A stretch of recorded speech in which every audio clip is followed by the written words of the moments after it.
What's good, everyone? Welcome to the Rabbit Steak YouTube channel. Today, QB rankings for the 2022 NFL Draft. Settle in, it's going to be a good one. Let's get into this.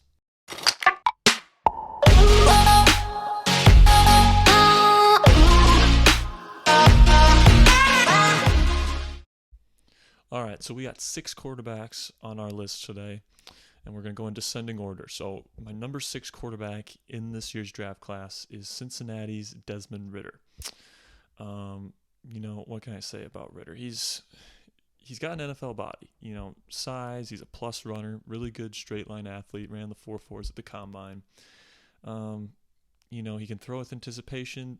He's got really good RPO footwork, and, he can really operate some RPOs.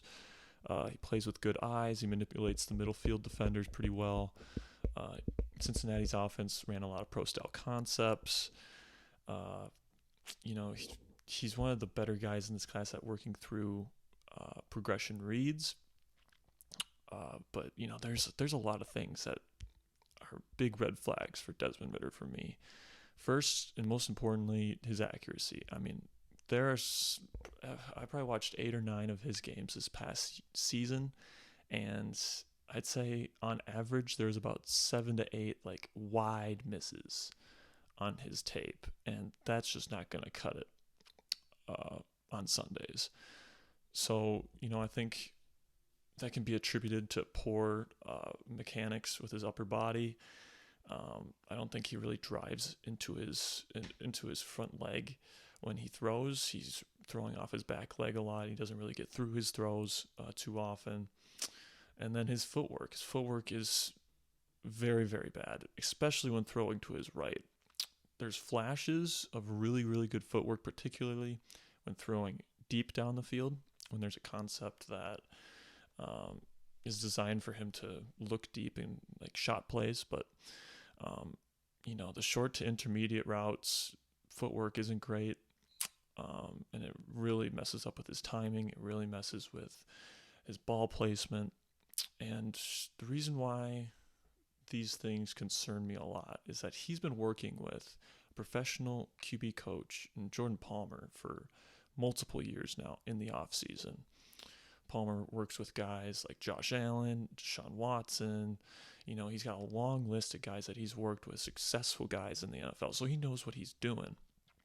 And for some reason, despite that level of coaching, Ritter just wasn't able to put it all together on his college tape. And that worries me a lot, because he's essentially been coached by an NFL level QB coach for multiple years now, and he still is showing these big accuracy issues, footwork issues.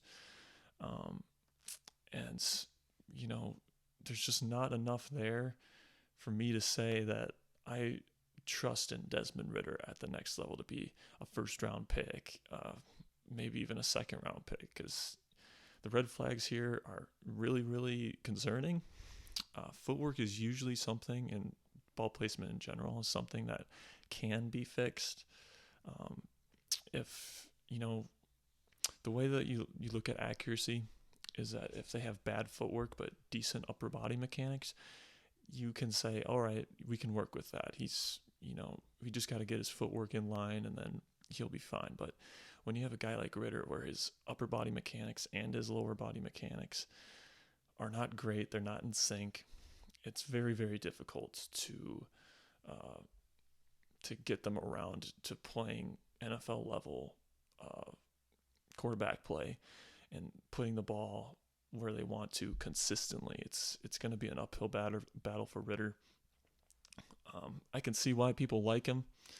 He's got the size. He's pretty fast in a straight line. He's not the kind of guy that's going to be juking and cutting and making guys miss in the run game. But if you give him some open space to run, he's going to run very, very fast in a straight line. But to me, I just don't see NFL starter here. I see someone that's going to get drafted probably on day 2, and he's going to be out of the league in 2 to 3 years. It sounds to me like he's a good kid. I'm not rooting against him by any means. If he pans out really great for him, it sounds like he's a A+ character kind of guy. But those accuracy issues, despite the level of coaching he has, is definitely concerning. All right, number 5 quarterback on my list this year is Ole Miss quarterback Matt Corral.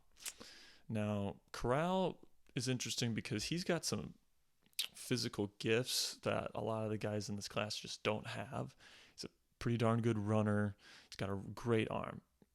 I'd say it's probably the third best arm in this class.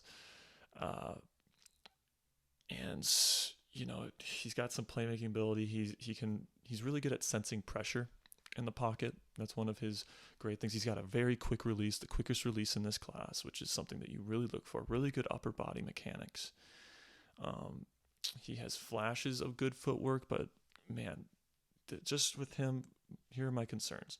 Number 1, his durability. He's a very scrappy player. He doesn't really slide to protect his body very much, and he's pretty slender. He's 6'1". When you watch him on tape, he's not an imposing figure on the field. And he got hurt in college playing in his bowl game, and when he plays against NFL level guys that are hitting him super hard, I worry about his durability. Second thing I'm very, very worried about is his deep ball accuracy. I mean, he had some examples of just putting deep balls on a dime, but those were few and far between. Most of his deep passes that were contested by any means necessary, if there was a defender in the area, it was usually not well placed, and that really concerns me, because if you're not able to threaten the defense to the deep part of the field at the NFL level, you are going to struggle. You're going to get blitzed a ton. You're going to get a lot of underneath coverage. Defenses are, they're not going to be afraid of the deep threat with you under center. And, he's one of these guys that I think can fix his accuracy issues, because I think a lot of his accuracy issues come down to footwork. I think he gets toesy at times. He brings his feet together on his hitches sometimes. It's not completely refined in that way. And then another concern I have is that he played in the most collegey of college offenses, man. Lots of RPOs, lots of simple reads. I don't think I saw one full field progression on his college tape this season. So, he's got a lot to work on in that area. It doesn't necessarily mean he can't do it. We just haven't seen him do it, so we don't know if he can. So if I was an NFL GM, I would be bringing this guy in for interviews all the time, seeing what he knows, how well he reacts to NFL level concept reads. And, but it's hard to tell before you can really get him in a game setting what he's going to do. It's gonna be an uphill battle for Corral too, man. He needs to get that accuracy fixed. He needs to learn how to make full field progressions, and he's gonna have to adjust to the speed of the NFL game. It's not gonna be easy for him. He's probably not someone that you can trust to come in and start right away. To me, he's a second or third round pick. I think with a team like Indianapolis, I think Indy would be a great fit for him. But, there's definitely plenty of red flags here, and, it's definitely going to be an uphill battle here for Matt Corral. All right, number 4 quarterback here, Kenny Pickett. So I'm lower on Kenny Pickett than a lot of guys in the draft media are right now. But I can see why they like him, especially with the success of Mac Jones last year.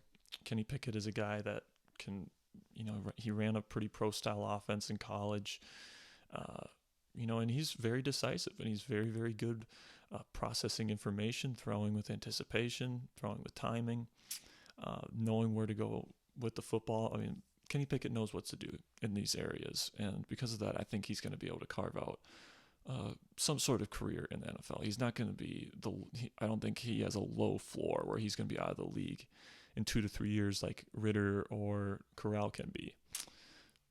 But, I look at Kenny Pickett and, I like his footwork. I think he's got a good enough arm. for NFL starter standards, it's below average, but it's fine. He's pretty darn good making plays out of the pocket. That's definitely his biggest strength, and that I think he fits perfectly in an offense where there's a lot of designed bootlegs, a lot of nakeds, a lot of movement outside the pocket. I think that's the kind of offense that Kenny Pickett can thrive in, can potentially be a starter in. Also, all the indications are that he's an A character guy. He's the kind of guy you want at the podium representing your organization. So there's that. But I do have some concerns. Number one, he leaves clean pockets far too often, and he's very skittish in tight pockets. And this is a super concerning thing when evaluating NFL prospects at this position, because plain simple, you're going to have to be able to operate in tight pockets in the NFL. It's just the way it is. You can't run away from the Myles Garretts of the world. You can't run away from these super athletic edge rushers. Trayvon Walker that's coming out. These guys that run way faster than you. They're just going to be able to hunt you down. And if you make it too much of a habit of escaping the pocket on a regular basis, defensive coordinators are going to be prepared for that, and they're going to unleash their defensive chess pieces on you. So, and when I look at Pickett's film, I don't see him stepping up into tight pockets to deliver a ball down the field. The only time I really see him operate from within the pocket is if he has a completely clean pocket. And going up against ACC competition, he just didn't really see a ton of pressure. And when he did, he was athletic enough to escape the pocket and make plays outside of out of structure.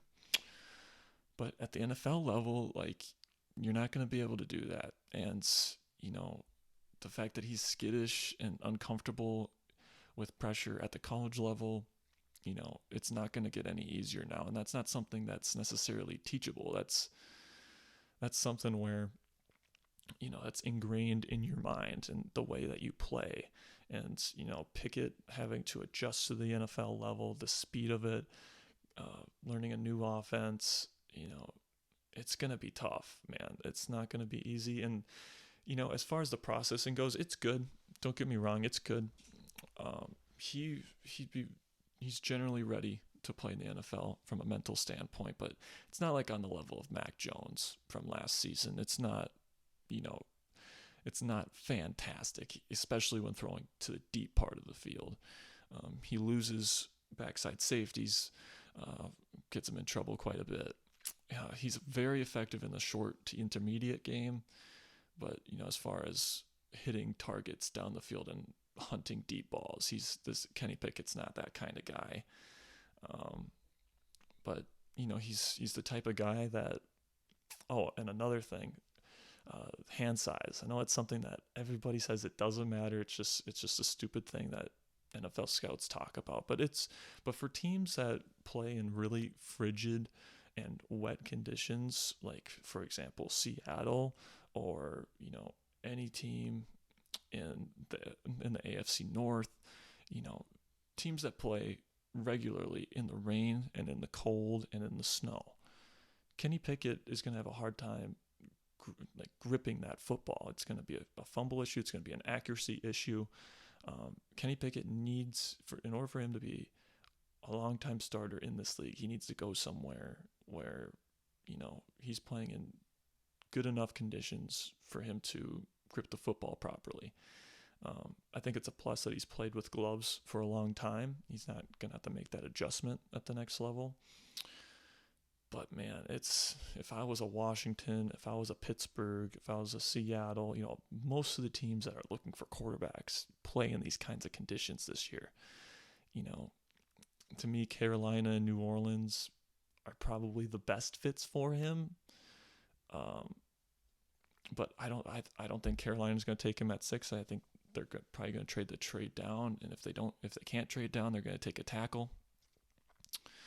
And then New Orleans, I think that their first option is Malik Willis, and I think they have the draft capital to come up and get him. So, if New Orleans comes into the top 5 and takes Willis, and Carolina moves down or takes a tackle, Kenny Pickett, I think, is going to fall. And he might fall into maybe even the second round. Like, that's just how I feel about him. He needs to go to a warm weather team or a team that plays in a dome. And he needs to go to an offense that's going to put him on the run and take advantage of his ability to make throws out of structure and on the run, and take advantage of his playmaking ability. Otherwise, I think he's going to be delegated to backup duties. And then finally, he needs to learn how to be comfortable in uncomfortable spaces in NFL level pockets. So, like the first two guys on this list, it's going to be an uphill battle for Kenny Pickett, I think. And to me, he has bust written all over him if he goes high in the first round. There's still an avenue for him to be an NFL starter, but I think the chances are slim. All right, number 3 quarterback on my list is UNC's Sam Howell. Now, like the other 3 guys before him, Howell is still a work in progress. This isn't a great quarterback class. But out of these 4 guys, Howell, I think, has the best chance at being an NFL starter. I think he's got the easiest path to being an NFL starter. And the reason why I say that is because he is proficient at throwing the ball down the field, which opens up a lot of options for him in the passing game at the next level. You have to be able to throw with accuracy down the field in contested situations, and Sam Howell can do that. He's got a really nice deep ball. I think he has a good, not a great arm. When there was that day at the Senior Bowl when it was raining and it was wind and all these things, he didn't have a great day at practice, and that concerns me, especially for the Pittsburghs and the Seattles of the world. But he's shown flashes of throwing with anticipation, going through his reads. UNC ran a lot of RPOs as well, so. But, there's like the other guys, there's just a ton of things, a ton of red flags here. For number 1, his mechanics. It's kind of a long delivery. He starts the ball down low, almost by his belly button, and then he comes all the way up over the top, where, he's throwing at like this angle. And, it's very herky-jerky, and, I think that led to some accuracy issues. And same thing with the footwork, very inconsistent. Heel clicks when he hitches sometimes. It's inconsistent all over the place. And, he's the type of guy, I think that because the 2021 Tar Heels were just so bad, the offensive line was so bad, whenever he sensed pressure, he just looked to scramble. And, he's pretty effective as a scrambler. He's underrated as a scrambler. He's pretty slippery. He'll be a plus runner at the NFL level. But, he's going to have to learn to hang in those pockets a little bit better at the next level, in my opinion. But when he sticks in those pockets, he's a very tough-minded individual. He can stay in tough pockets and deliver strikes down the field. Doesn't need to get his full body into it to get, really good velocity on the football, at least in moderate conditions and good to moderate conditions weather-wise. But, he can stand in there, deliver strikes down the field. Had a really impressive 2020. I went back and watched a couple of his 2020 games as well. And he looked way better when he had De'Ami Brown there and the better offensive line and the 2 really good running backs.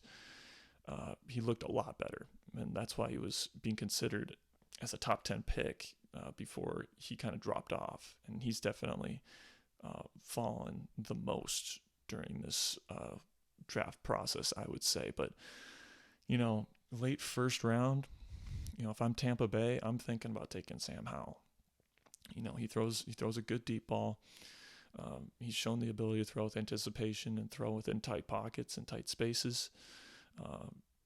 There's just a lot to like about Sam Howell. It's going to be some work. He's probably not going to be ready to start right away like the other guys before him on this list. But in terms of guys that I think can fix it and become an NFL franchise quarterback, I think Howell has the best chance, even though his chances, like the other guys, might not be great. All right, top two guys in this class. Number 2 is going to be Carson Strong. And the top 2 guys in this class are the 2 guys I have true first round grades on. The guys that I think can be legitimate franchise quarterbacks and can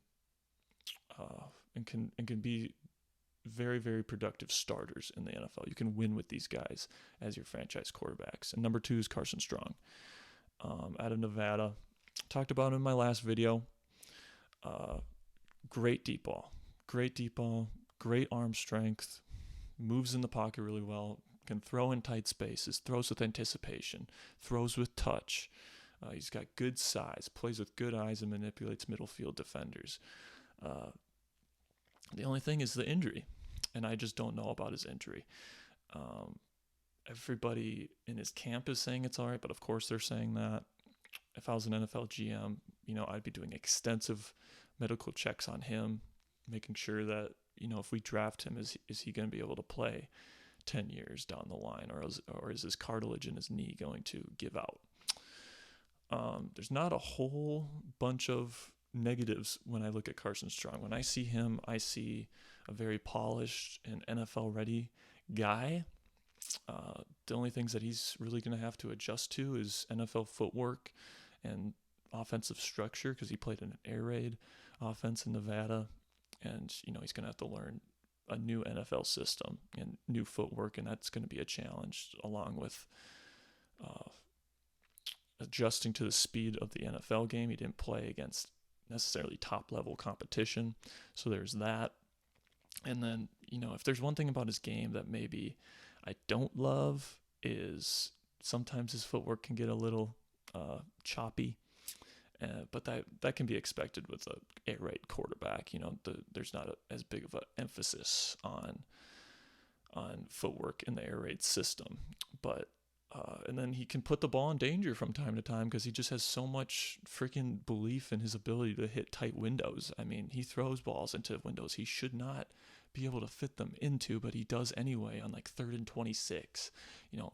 He's a guy on 3rd and long that has a chance on every time that you get into 3rd and long, and that's an incredibly valuable thing to have on your football team, as a quarterback that can hit really tight windows in 3rd and long situations, because those aren't easy. Those are the hardest throws in football. But yeah, man, I don't understand why people have him graded as a 3rd round, 4th round quarterback. Everything about him screams NFL starter to me. I think he's probably going to go in the 2nd round. I think the teams that like him are trying to downplay how much they like him so that they can get him at a discount. But yeah, I think this guy's going to be the diamond in the rough in this lackluster quarterback class. All the guys that are being talked about right now, Ritter and Pickett, and these guys that I think have serious red flags, may go by the wayside. And then Carson Strong, who goes in the 2nd or possibly 3rd round, is going to be like the Dak Prescott that just rises to the top and becomes a really solid pro at the next level. So Carson Strong is probably my number 1 guy in this class, just because of how important the quarterback position is, and the fact that I think that he's an excellent prospect, and the fact that people just don't have him as high as I do. I'm going to be watching Carson Strong very, very closely, and I just think that he's going to be a good pro. I think he's going to be a starter, going to be a Matt Ryan type, just delivering balls down the field. That's what he does best, and I think he's going to be one hell of a pro. Now that we move on to number 1, Malik Willis out of Liberty. He is the only guy in this class I think can really be a super weapon type QB in this draft class. I really like Carson Strong. I think he can be a really, really solid pro. You can win a Super Bowl with him probably. But Malik Willis is the kind of guy that changes the game in so many ways. To me, he's a right-handed version of Michael Vick coming out of Virginia Tech. Michael Vick was raw coming out of Virginia Tech. He was not ready to operate an NFL offense right away, but they drafted him number 1 overall because he had a skill set that almost no one else on the planet possesses. And I feel the same way about Malik Willis. I mean, the dude is going to walk into the league and be a top 3 QB rusher in the league on day one. I think the only guy that's really going to be better than him is Lamar. And Willis's arm is ridiculous. I mean, he can throw on the run. He can throw it deep with accuracy. I mean, it's just, and it's not just that he's a good runner, that he's fast. It's that he understands the quarterback run game blocking concepts, and he knows where there's going to be space, and he knows how defenders are going to try to defend that, and he knows where, there's going to be lanes open for him. And then, unlike Ritter, who's just a straight line runner, Willis has an incredible ability to juke and cut explosively and accelerate. And, this is guy is going to make a lot of guys miss at the NFL level. He's got that dynamic arm talent, that playmaking ability. I think he's got a really good feel for the game, even though, he's very unrefined. Footwork wasn't great. Accuracy was a concern in a lot of the games I saw. He never throws with anticipation, ever. I mean, he needs to see his guy open. That's definitely going to be something that he needs to learn how to do at the NFL level, because he's probably going to see a lot of zone coverages, and he's going to have to be able to anticipate and throw into tight windows at the next level. He looks to run after his first read way too often. He needs to get way better at that. And like Corral, there's not a lot of examples of going from 1 to 2 to 3 to 4. And there are some examples on there, so it's not like he can't do it. And he got a really good Wonderlic score. He got a 32, which tells me that he's a good problem solver, and he's got a good mind, and he's able to solve problems very quickly on the spot. So I think once he gets into, with guys like this, it all comes down to, do you believe in the person?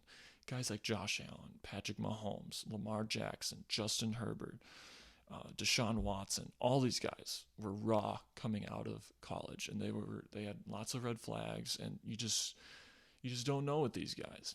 So it all comes down to, do you believe that this person has what it takes to take their amazing physical profile and turn it into a refined product on an NFL field? And to me, I believe in Malik Willis. I believe in the person. Everything that I've heard tells me that he's an incredibly great leader and locker room guy, someone that brings a bunch of energy to your locker room, a guy that players want to play for. I heard he's a really hard worker.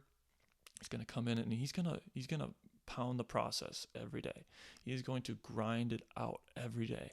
And, he shouldn't play his first year. He is not ready, not at all. But he should, by year 2, once he stacks days together, once he stacks weeks together, and he puts in the work with his NFL level coaching staff, I think this guy can be a top 5, top 3 QB in the league that's in the MVP conversation every season. Because we've seen guys like Herbert, Mahomes, Allen, Jackson. We've just seen so many examples of guys like this working out lately. And, the only major example I can think of a guy that was this massively talented not working out is Jordan Love. And we still don't 100% know about Jordan Love. I think I have a pretty good idea. Green Bay would have traded Rodgers if he was what they thought he was, but that's neither here nor there. Willis, I think, is the guy that you take the swing for. He's the guy that you trade up for in this draft class. He's the super weapon. He's the potential superstar. And somebody just needs to take a risk on him. Someone just needs to roll the dice on him. And, with the hit rate with guys like this in the NFL over the last decade, I feel 100% confident taking him even as high as number 1 overall. Just like they took Michael Vick number 1. I mean, this guy's got the potential to completely change your franchise, put you in contention for not only the playoffs, but the Super Bowl year in and year out. He's the type of guy that can command $40 million a year and still put you in Super Bowl contention, in my opinion, if he hits. Sure, you're taking on a little bit of a risk, but I believe in the person and the talent, and I think he's going to be an incredible player at the NFL level. I think 3 years from now, we're talking about him as a top 5 quarterback in the NFL. And I just, I just love the kid. I think he's going to be fantastic. And, it's going to be a lot of fun to watch him. And by the way, Detroit, you need to take this guy or else you're going to regret it, man. It's looking like Aiden Hutchinson is going to be available there at number 2. And I'm not sure if they're going to be able to resist not taking him at number 2 in favor of Willis. But, I mean, Willis is the type of guy where, and it's such a Lions thing too. It'd be such a Lions thing to pass up on Willis, and then, he goes to like the Saints at number 4, and then he becomes a Hall of Famer. I mean, I just feel like Malik Willis is going to be someone that sticks in the craw of Detroit fandom for a long, long time, unless they take him, which they should. So, so Malik Willis, I think, is going to be really, really good. All right, that's it. So that's my quarterback rankings for the 2022 NFL draft class. We got Malik Willis at number 1. We got Carson Strong 2, followed by Sam Howell, Kenny Pickett, Matt Corral, and Desmond Ritter rounding us out. Thank you guys for all the support over the last week here starting the YouTube channel. It means the world to me. Make sure to like and subscribe on this video and to the channel, and I'll see you guys next time.